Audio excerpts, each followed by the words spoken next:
குட்டிகள் விழுந்து அவங்க இறந்திருக்கலான்ற மாரி சயின்டிஸ்ட் கிளைம் பண்றாங்க.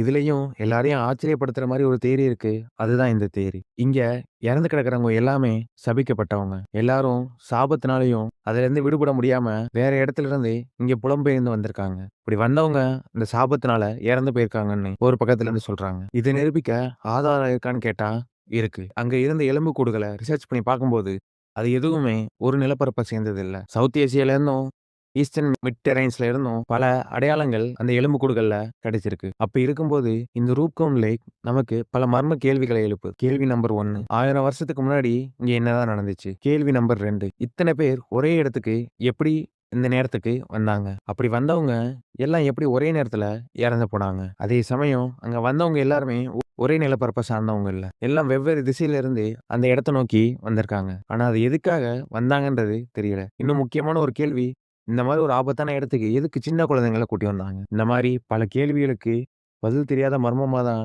இந்த ரூப்கவுன் லேக் இன்னமும் இருக்கு. இந்த மாரி ஒரு டெட்லியான லேக்க பத்தி, இல்ல இந்த மாரி ஒரு மர்மத்த பத்தி கேள்விப்பட்டிருந்தா கண்டிப்பா கமெண்ட் செக்ஷன்ல சொல்லுங்க.